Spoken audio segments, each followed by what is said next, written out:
Welcome, class, to Kitchen 101, where we teach you how to think like a chef, how to cook, not what to cook, giving you the knowledge and comfort you need to create and modify recipes to fit your chosen way of eating and lifestyle. Today we're going to be discussing how to make a bechamel sauce.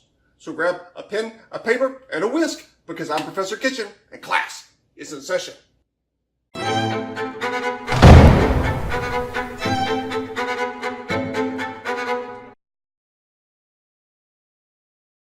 As always, if you enjoyed this video, please click the thumbs up button.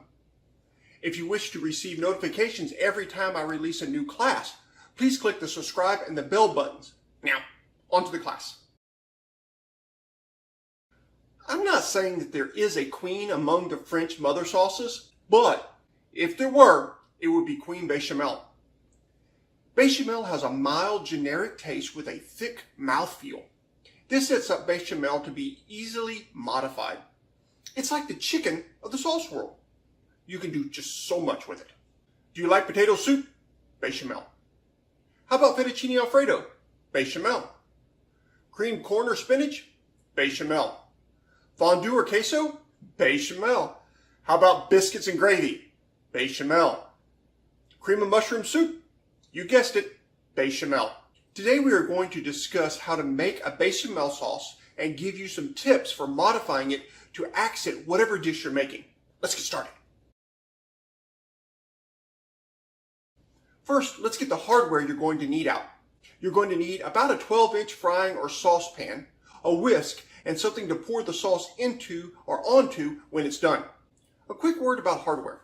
You're going to want to use a whisk and not some spoon or spatula. Nothing else breaks down clumps like a whisk does. The last thing you want is a lumpy sauce, so go for the whisk. Now, let's get the ingredients together. Grab butter, flour, milk, and salt. Of course, you might want to add some melting cheeses, mushrooms, celery, onions, nutmeg, black powder, or just about anything else you can think of. However, I do recommend learning how to make the basic sauce before trying to adventure out.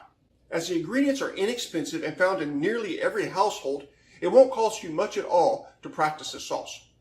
The question comes up, how much of each ingredient do I need? Well, that depends on how thick you want the bechamel.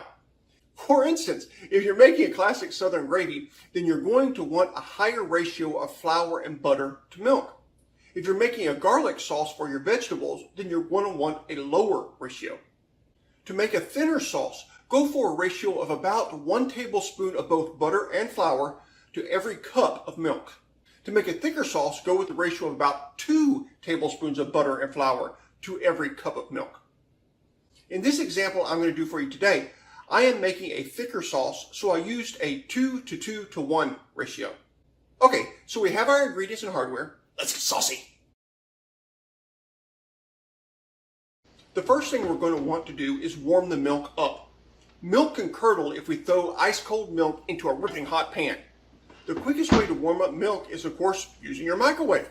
Nuke your milk in 30-second intervals until it's hot to the touch. Don't boil it in the microwave, that's just asking for trouble.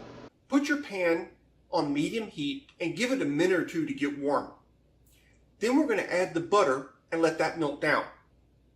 Make sure you got some butter all over the bottom of the pan. This will help prevent sticking and burning. If you're going to add aromatics like onion or garlic to your sauce, this is the time to do it. Now we're going to add the flour and whisk it in. Try to sprinkle the flour in slowly, as this will help prevent lumps. If you accidentally dump in a bunch at once, that's okay. You're just going to need more elbow grease to try and break up the lumps. Make sure to target any clumps to break them up. You may need to shove the butter and flour around to get them together. Kind of think of them as quarreling siblings. Also, don't let your pan get too hot. You're not searing meat here. You want to cook the flour, not burn it.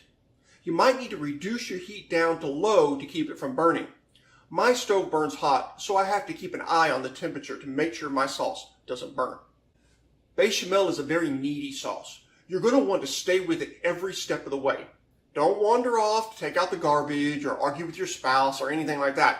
Stay there with it. Keep stirring it the whole time. we're going to let the flour cook for a couple minutes to get that really nasty raw flour flavor out. However, don't let it cook to the point where it turns brown. We're making a white sauce here, and if the roux turns brown, it will change both the color and the taste of the final product. Once you've let the butter and flour mixture cook for 2 to 3 minutes, it's time to add the warm milk. The best way to do this is pouring it very slowly. Pouring in a slow stream keeps a lot of the lumps out. If you're like me, your non-dominant hand is super clumsy and you can't pour slowly. If this happens to you, that's fine. That's why you have a whisk. Just go nuts on it. It won't be 100% smooth, but it will be 98% smooth, and that's a good place to start. Before you do anything else, concentrate on getting the sauce as smooth as you can. If you go adding anything before it's smooth, it's never going to get smooth. Focus on one thing at a time.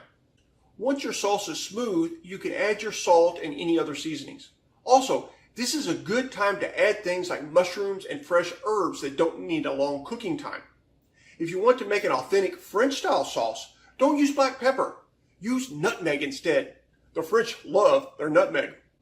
Your sauce isn't going to reach full thickness until it starts boiling, so keep stirring until you start seeing bubbles.